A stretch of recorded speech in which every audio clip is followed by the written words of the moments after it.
Okay, तो up to last lecture we completed vector cross product. In today's lecture we are moving further, and in today's lecture we are discussing some important points related to the cross product. Okay, जैसे आपको पता होगा दो vector का अगर हम cross product लेते हैं तो उसका आंसर कुछ ऐसा आता है, A B sine of theta into N cap. Okay, फिर ये ए और बी को अगर हम ऑर्थोगोनल वेक्टर्स में रिप्रेजेंट करते हैं, ओके, आई कैप जे कैप और के कैप के टर्म्स में, तो एट दैट टाइम आपको पता होगा दो सेम ऑर्थोगोनल वेक्टर का क्रॉस प्रोडक्ट 0 आता है, और दो डिफरेंट जो ऑर्थोगोनल वेक्टर है उसका आंसर थर्ड ऑर्थोगोनल वेक्टर रहता है. जैसे आई कैप क्रॉस जे कैप अगर आप करते हो तो आंसर के कैप आएगा, और इसके उल्टा जाते हो तो आंसर माइनस के कैप आएगा. ओके, तो ये कल के लेक्चर में मैंने सब आपको पढ़ाया था और इसके ऊपर कुछ बेसिक क्वेश्चंस भी लिए थे. तो सियर अगर हम दो वेक्टर्स का क्रॉस प्रोडक्ट लेते हैं तो जो हमें वेक्टर मिलता है इन टर्म्स ऑफ आई जे के, अगर हम उसका मैग्नीट्यूड लेते हैं, ओके, मैग्नीट्यूड पता है आपको कैसे लिया जाता है, स्क्वायर रूट में सभी कोएफिशिएंट के स्क्वायर का एडिशन करना. Okay, so the magnitude of vector cross product gives the area of parallelogram.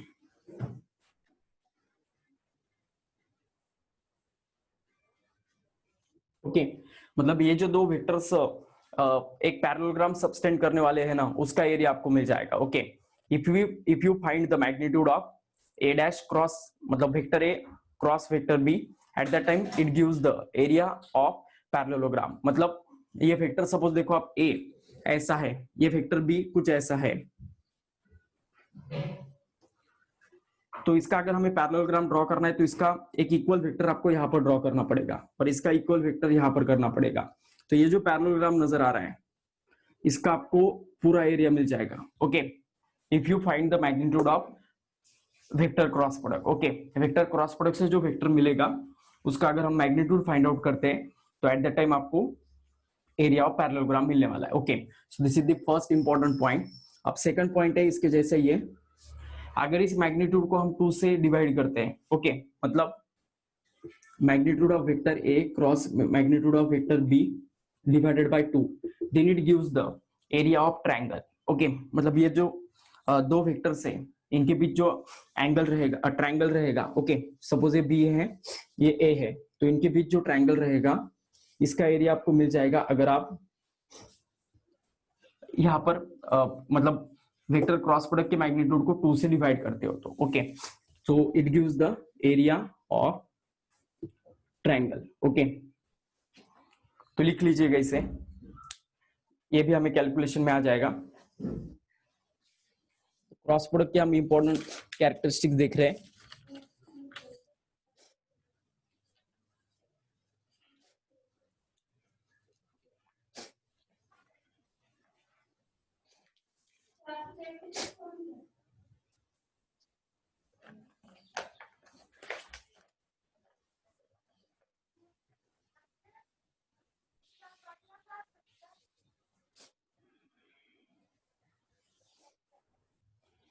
Okay, तो अब नेक्स्ट कुछ पॉइंट्स है, एक एक करके लिख लीजिएगा. तो इसे रब करता हूं मैं. अब नेक्स्ट पॉइंट लिख लीजिएगा वेक्टर क्रॉस प्रोडक्ट का.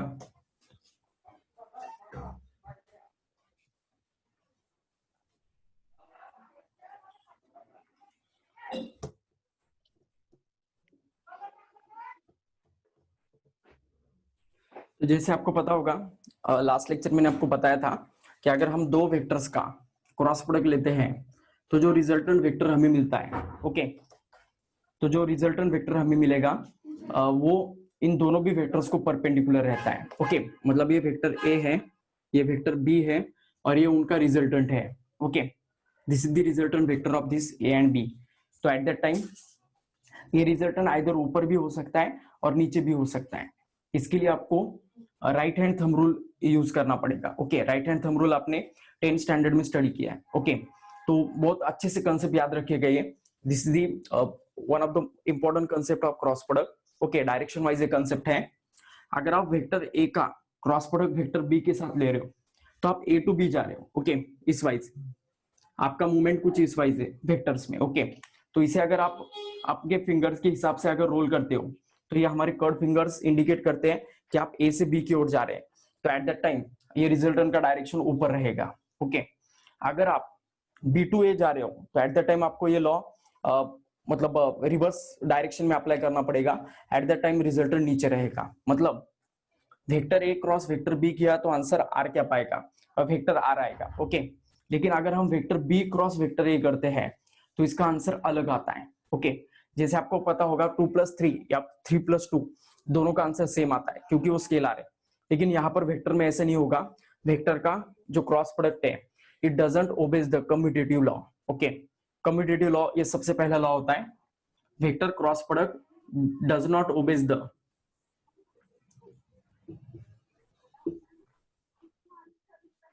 Commutative law.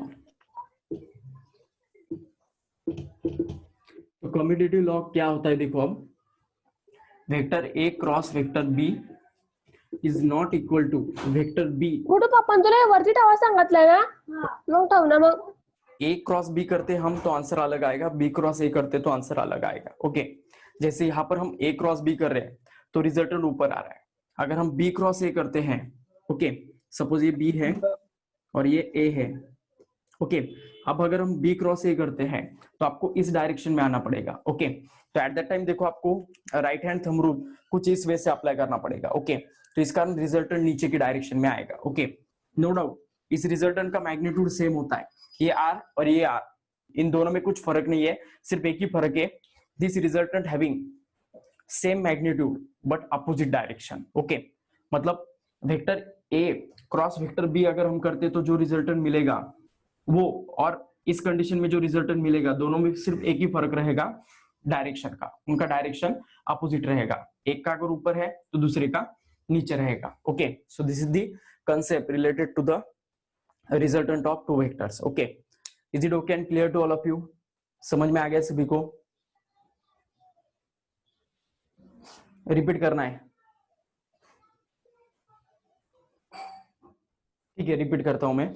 ओके, देखो अब जब हम दो वेक्टर का क्रॉस प्रोडक्ट करते हैं तो आपको पता होगा कि जो रिजल्टेंट वेक्टर मिलता है वो भी एक वेक्टर होता है। ओके, इस कारण इसे हम वेक्टर क्रॉस प्रोडक्ट कह रहे हैं। ओके, तो देखो अब जब हम वेक्टर क्रॉस प्रोडक्ट करते हैं तो रिजल्टेंट जो प्रोडक्ट मिलने वाला है वो भी एक वेक्टर फॉर्म में होगा, तो डेफिनेटली उसे डायरेक्शन होगा।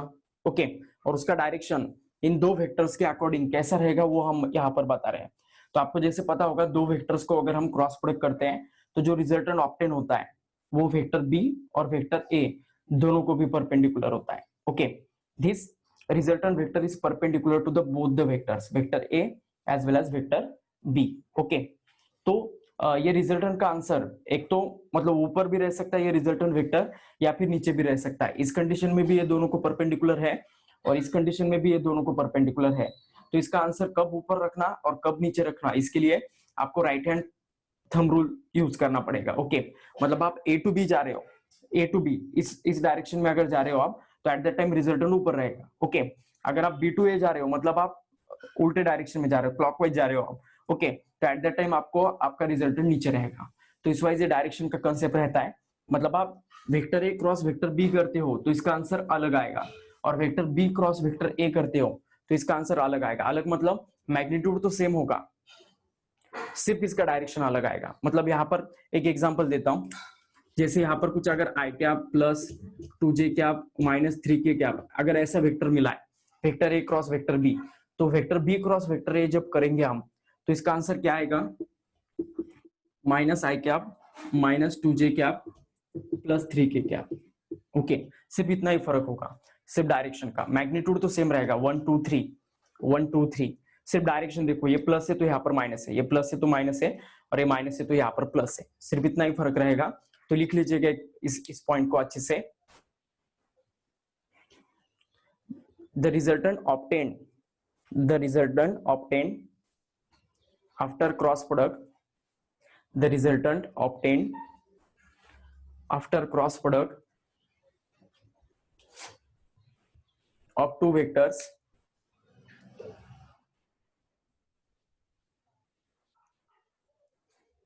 अब आगे लिखना vector A cross vector B, आगे लिखना vector A cross vector B is not equal to vector B cross vector A. Vector A cross vector B is not equal to vector B cross vector A. Okay, इसके नीचे लिखना, right below it, these two vectors having same magnitude but opposite direction, these two vectors having same magnitude but opposite direction। Okay, तो इस वजह से पूरा beat रहेगा।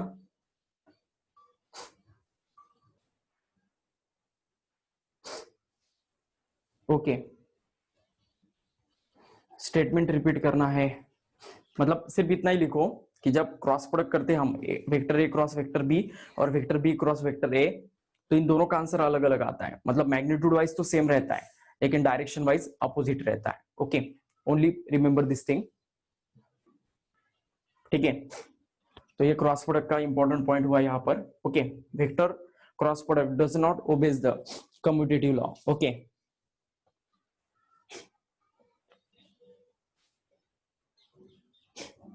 Next लिखो अब, vector cross product obeys distributive law. Vector cross product obeys distributive law.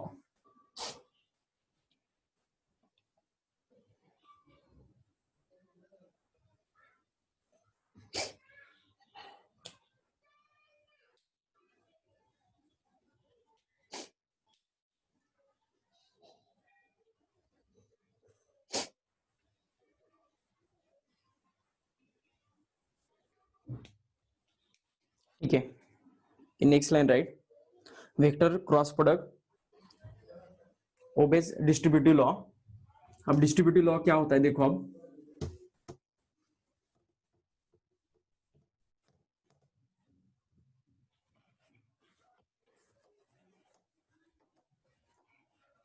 Shear, तो ये वेक्टर ए है और यहाँ पर क्रॉस है vector B plus vector C. Okay, तो देखो अब अगर हम वेक्टर बी का एडिशन करते हैं वेक्टर सी के साथ, ओके, और उसका अगर हम क्रॉस प्रोडक्ट लेते हैं ए के साथ, तो इसका आंसर इक्वल आएगा vector A cross vector B plus, मतलब इसके लिए एक ऑर्डर फॉलो करना बहुत जरूरी है, vector A cross vector B plus vector A cross vector C. Okay, तो इस वजह से आंसर आ जाएगा, मतलब vector A cross vector in bracket B plus C है, मतलब इन दोनों का एडिशन करके अगर आप क्रॉस प्रोडक्ट करते हो या फिर ये ब्रैकेट ओपन करके अगर आप क्रॉस प्रोडक्ट करते हो तो इन दोनों का आंसर सेम आएगा। This law is called as distributive law. So vector cross product obeys the distributive law. Okay, ये नेक्स्ट स्टेटमेंट है। इसके बाद नेक्स्ट लिखो आप, vector cross product does not obeys the commutative law. Okay, commutative law ये obey नहीं करेगा, sorry एक मिनट रुको, vector cross product doesn't obeys the associative law. This law is called as distributive law. Okay, और associative law, associative law ये obey नहीं करेगा। Okay, कैसे रहेगा देखो अब associative law, vector A cross in bracket vector B cross vector C, okay, is not equal to vector A cross vector B cross vector C. Okay, तो ये दोनों का आंसर इक्वल नहीं रहेगा, vector cross product doesn't obeys the associative law. Okay, मतलब आप इन दोनों का पहले क्रॉस प्रोडक्ट कर रहे हो और उसके रिजल्ट को आप इसके साथ क्रॉस प्रोडक्ट करवा रहे हो, या फिर पहले आप फर्स्ट टू वेक्टर का क्रॉस प्रोडक्ट कर रहे हो और उसका रिजल्टेंट को सी के साथ अगर आप क्रॉस प्रोडक्ट करवाते हो तो दोनों का आंसर अलग आएगा। Okay, so vector cross product doesn't obeys the associative law. Okay, तो ये याद रखिएगा कौन से लॉज क्रॉस प्रोडक्ट ओबे करता है कौन से नहीं करता है। Okay,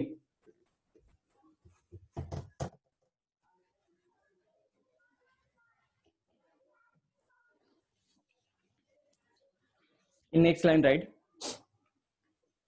the vector product of two non-zero vectors, the vector product of two non-zero vectors will be zero when the vector product of two non-zero vectors will be zero when sine of theta is equal to 0। Okay, sine of theta का value अगर 0 हो तो at that time vector cross product क्या हो जाएगा, 0 हो जाएगा, कोई भी नॉन जीरो वेक्टर्स का। ओके, तो ये स्टेटमेंट है। ओके, और नीचे लिखो then the vectors are collinear, then the vectors are collinear. अगर दो वेक्टर एक ही लाइन में है तो उनका क्रॉस प्रोडक्ट हमेशा क्या आएगा, 0 आएगा। ओके, आपको अगर चेक करने के लिए आता है कि ये दो वेक्टर्स कोलिनियर है या नहीं है, ऐसा अगर चेकिंग करने के लिए आ गया तो आपको क्या करना पड़ेगा, उन दो वेक्टर्स का क्रॉस प्रोडक्ट लेना पड़ेगा, और उसका आंसर अगर 0 आ जाता है तो कहना है कि वो दोनों कोलिनियर है। ओके, जैसे आपको पता होगा आई कैप क्रॉस आई कैप, ओके, इसका आंसर क्या आता है, 0 आता है। क्यों 0 आता है, क्योंकि ये दोनों भी एक ही लाइन में डायरेक्टेड होते हैं, जहां पर आई कैप रहता है दूसरा आई कैप भी वही रहता है, इस कारण दो कोलिनियर वेक्टर का क्रॉस प्रोडक्ट हमेशा 0 आएगा। और आपको पता होगा दो परपेंडिकुलर वेक्टर का डॉट प्रोडक्ट 0 आता है। ओके, तो दो वेक्टर अगर परपेंडिकुलर रहे तो डॉट प्रोडक्ट 0 आएगा। ओके, और दो वेक्टर अगर कोलिनियर रहे तो उनका क्रॉस प्रोडक्ट 0 आएगा। सो this is the difference between dot and cross. Okay, वो भी हम लिख लेंगे। ठीक है, तो बाकी सब हुआ है। ओके, ऑलमोस्ट मैंने बाकी का सब आपको लिख कर दिया है।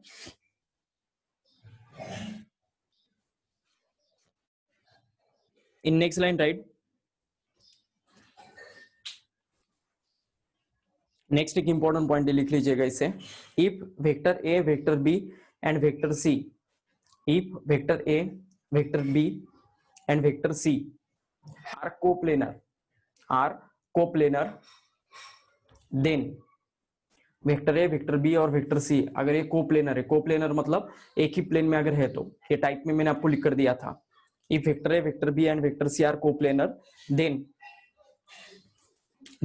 There box product is 0। Box product अब किसे कहा जाता है, इसे वेक्टर में बहुत इंपॉर्टेंस है। आप जब मैथमेटिक्स में वेक्टर स्टडी करोगे, ये वेक्टर बोल के आपको एक मैथमेटिक्स में पूरा एक चैप्टर दिया है यहाँ पर। ओके, तो वहां पर आपको ये डॉट क्रॉस बॉक्स प्रोडक्ट के साथ बहुत ज्यादा बार डील करना पड़ेगा। This thing is called as box product. Okay, और ये बॉक्स प्रोडक्ट अगर 0 हो जाएगा अगर तीन वेक्टर अगर कोप्लेनर हो, तो एक ही प्लेन में अगर तीन वेक्टर्स है तो उनका अगर हम बॉक्स प्रोडक्ट लेते हैं तो 0 आता है। This is called the box product, मतलब ए और ये पूरे ब्रैकेट के बीच में डॉट है और ये बी और सी के बीच में क्रॉस है। ओके, तो this thing is called as box product. Okay, तो याद रखना इसका आंसर कब 0 होता है और कब 0 नहीं होता है। ओके, तो ये भी एक इंपॉर्टेंट बिट है, तो ये भी डिटेक्ट करवा सकता है कि दो वेक्टर मतलब तीन वेक्टर अगर कोप्लेनर है या नहीं है। ओके,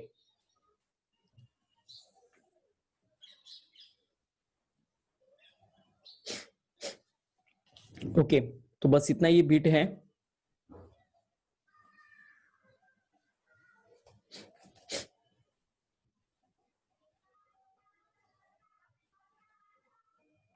एक लास्ट पॉइंट लिख लीजिएगा, the vector product of two vectors, the vector product of two vectors will be maximum when the vector product of two vectors will be maximum when sin of theta is equal to 1।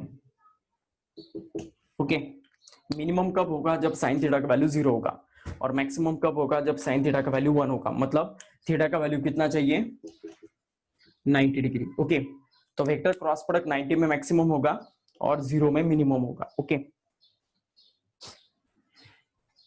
सो बस इतना ही आपको याद रखना है vector cross product के reference में। Okay,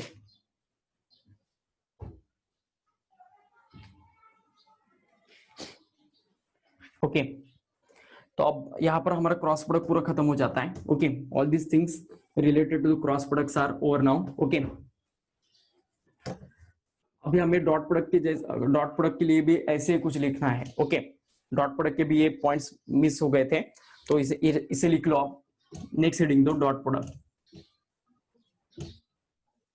okay, तो आपको पता ही है दो वेक्टर का अगर हम डॉट प्रोडक्ट लेते हैं, vector A dot vector B, तो इसका आंसर आता है A B cos of theta. Okay, तो आपको पता होगा दो वेक्टर का डॉट प्रोडक्ट लेते हैं तो जो रिजल्टेंट वेक्टर हमें मिलता है वो स्केलर फॉर्म में, स्केलर मतलब वो वेक्टर नहीं रहेगा। ओके, उसको डायरेक्शन नहीं रहेगा, जस्ट एक नंबर रहेगा। ओके, तो एट द टाइम आपको पता होगा cos थीटा होने के कारण अगर दो सेम ऑर्थोगोनल वेक्टर का आई कैप डॉट आई कैप अगर हम लेते हैं, जे कैप डॉट जे कैप अगर हम लेते हैं, तो उसका डॉट प्रोडक्ट 1 आएगा। ओके, और अगर दो डिफरेंट ऑर्थोगोनल वेक्टर का अगर हम डॉट प्रोडक्ट लेते हैं तो आंसर 1 आएगा। ओके, तो जैसे आपको पता होगा कॉस सॉरी सेम अगर हम ऑर्थोगोनल वेक्टर लेते हैं, वेक्टर आई डॉट वेक्टर आई, तो आंसर 1 आएगा।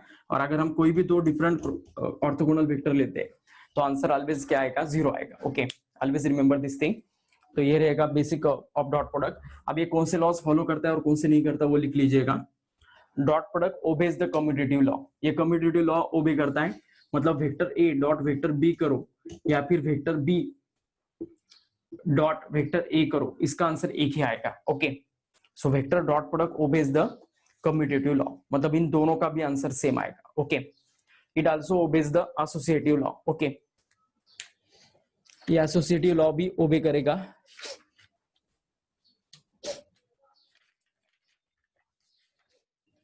Just 1 minute. Dot product is distributive, dot product is commutative. Okay, तो डिस्ट्रीब्यूटिव लॉ भी ओबे करता है। ओके, और एसोसिएटिव लॉ भी ओबे करेगा। एसोसिएटिव लॉ क्या रहेगा, vector A dot vector B dot vector C. Okay, इसका आंसर इक्वल आएगा vector A dot vector B dot vector C के साथ। Okay, this is called associative law. तो ये एसोसिएटिव लॉ भी ओबे करेगा। और नेक्स्ट आएगा डिस्ट्रीब्यूटिव लॉ, तो vector A dot vector B sorry ठीक है, dot vector B plus vector C is equal to the vector A dot vector B plus vector A dot vector C. Okay, तो इन दोनों के भी answer same आने वाले। ओके,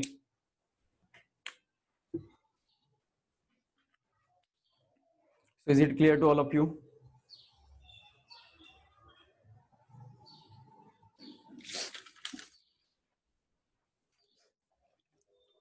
अब डॉट प्रोडक्ट का वैल्यू मैक्सिमम कब रहेगा और मिनिमम कब रहेगा वो समझ लो। Dot product is maximum when, okay लिख लो नीचे, dot product is maximum when, मतलब ये vector A dot vector B का मैक्सिमम वैल्यू कब आएगा, when theta is equal to कितना होगा, देखो आप कॉस का वैल्यू जब 0 डिग्री होता है तो वो मैक्सिमम रहेगा। Okay, when theta is equal to 0 degree at the time cos of theta is equal to 1 and it produces the maximum value of. Okay, network issue था, इस वजह से सिग्नल डिस्कनेक्ट हुआ था। ओके, हाँ अभी दिख रहा होगा screen. Okay, sir. So maximum कब होगा दो वेक्टर का डॉट प्रोडक्ट, जब थीटा का वैल्यू 0 डिग्री होगा। और मिनिमम कब होगा, dot product is minimum when theta is equal to 90 degree. Okay, cross product में एग्जैक्टली उल्टा था। ओके, तो बस ये ऐसे छोटे छोटे चीजें याद रखना हमेशा।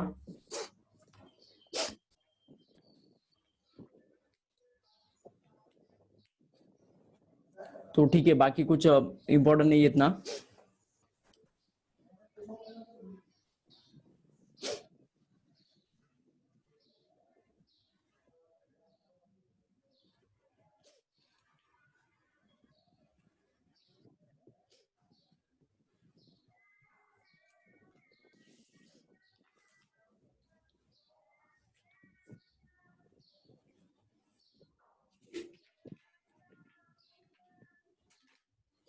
ठीक है, now give the next reading, addition of two vectors, addition of two vectors. अब ये भी कौन से लॉ फॉलो करता है और कौन से नहीं करता है वो हमें देखना है।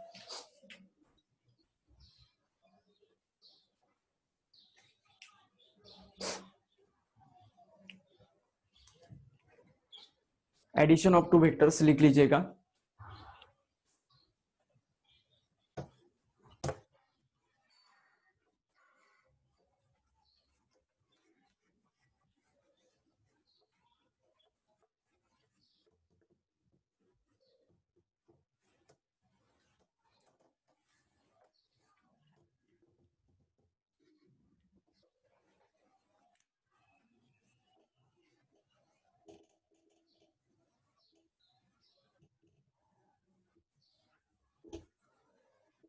Okay share. तो दो वेक्टर को जैसे हम आपको पता होगा addition of two vectors. Okay, तो इस एडिशन का अगर मैग्नीट्यूड चाहिए तो हम कौन सा फॉर्मूला यूज करते हैं, देखो अब मतलब अगर हम दो वेक्टर को ऐड करते हैं तो हमें एक थर्ड वेक्टर मिल जाता है। Okay, vector C suppose. Okay, तो इस वेक्टर का मैग्नीट्यूड कैसे निकालते हैं हम, सी का magnitude of vector C is given by using formula, मतलब ये रिजल्टेंट रहेगा इन दो वेक्टर्स का।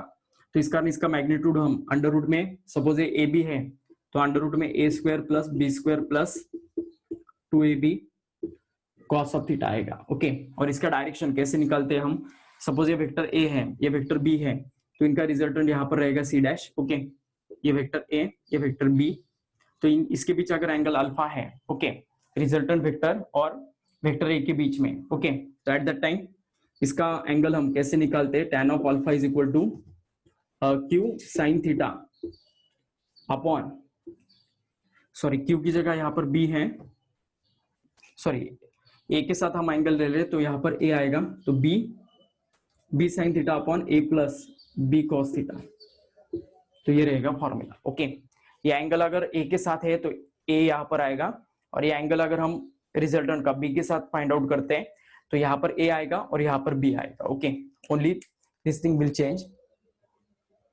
ठीक है,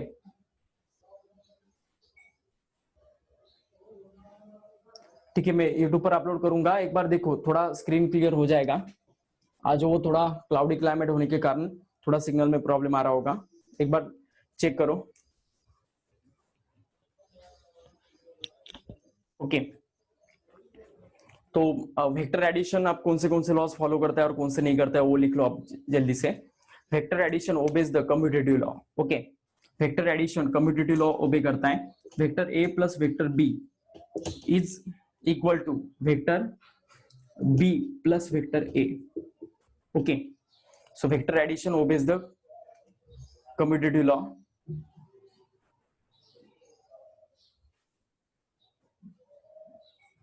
ओके, स्क्रीन एडजस्ट करो थोड़ा।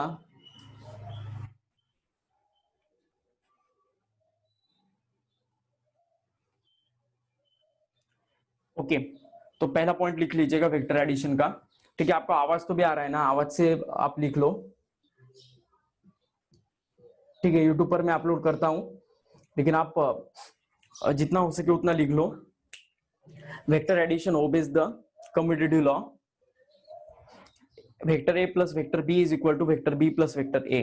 Also it obeys the associative law. Okay, associative law मतलब vector A plus vector B plus vector C is equal to क्या आएगा, vector A plus vector B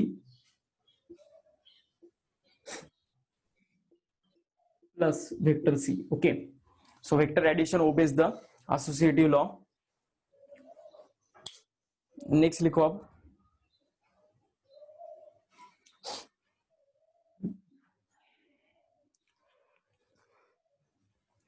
maximum value of दो vectors का कब होता है, देखो अब इसे रफ करता हूं मैं। It obeys the commutative law, it obeys the associative law. Okay, अब दो वेक्टर मतलब जो ऐड कर रहे हैं हम, इसका मैक्सिमम वैल्यू कब ऑकर होगा, जब दो वेक्टर का डायरेक्शन सेम हो। Okay, if cos of theta is equal to 1। Okay, मतलब कॉस ऑफ थीटा 1 कब होगा, 0 डिग्री पे। Okay, if two vectors are overlap to each other, okay, और lies in same direction, then at that time vector A plus vector B मतलब इनके addition vector का value क्या हो जाएगा, मैक्सिमम रहेगा। Okay, so vector A plus vector B is maximum when theta is equal to 0 degree और cos of 0 degree is equal to 1। Okay, तो ये कंडीशन रहेगा। और इसका मैक्सिमम वैल्यू कब होता है, जैसे आपको पता होगा vector A plus vector B इनका मैक्सिमम वैल्यू कब ऑकर होगा, आपको पता है इसका रिजल्टेंट निकालने का फॉर्मूला क्या होता है, A square plus B square plus 2ab cos of theta. तो ये कॉस ऑफ थीटा का वैल्यू अगर हम 1 पुट करते हैं तो क्या आएगा फिर final answer, A plus B whole square. Okay, तो देखो मतलब कॉस ऑफ थीटा का अगर वैल्यू 1 हो गया तो A square plus B square plus 2ab मतलब A plus B whole square, तो होल स्क्वायर अंडर रूट को कैंसिल करेगा और फाइनल आंसर आएगा A plus B. Okay, so if two vectors gives the maximum value of resultant when they are directed in same direction. Okay, अब ये minimum value कब देने वाले ये हमें देखना है। ओके, पहले से लिख लो।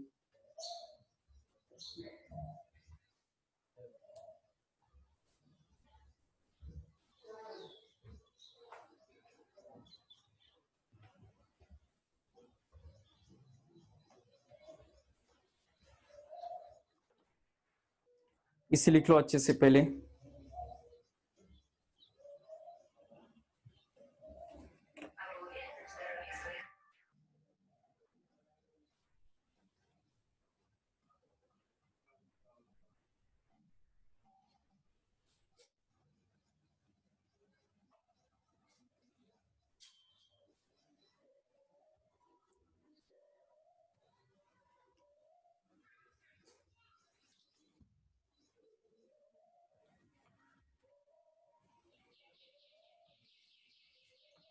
ओके, तो सिमिलर थिंग हमें अब यहाँ पर देखना है, minimum of two vector. Okay, तो दो वेक्टर का वैल्यू मिनिमम कब होगा, जब थीटा का वैल्यू कितना रहने वाला है, 90 डिग्री, सॉरी 180 डिग्री, क्योंकि कॉस का मिनिमम वैल्यू कब अकर होता है, एट 180 डिग्री, और कितना होगा वो, -1। ओके, तो sir maximum value of resultant occurs when cos of theta is equal to 180 degree and cos of 180 degree कितना होगा,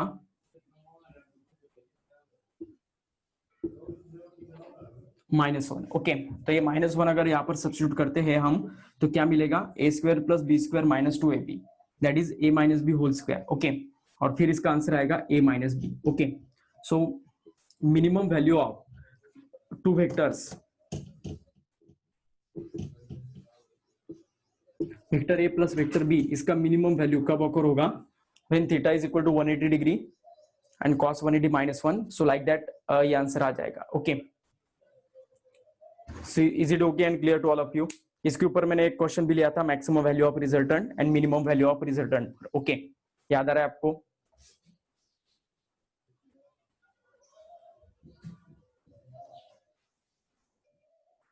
तो ये रहेगा फाइनल आंसर। ओके,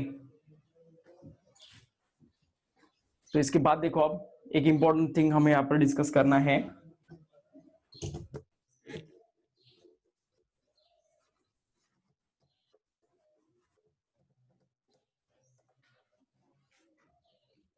तो ये सब पॉइंट्स याद रखना, इसी के ऊपर आपको एमसीक्यूज आते हैं। ओके, तो सियर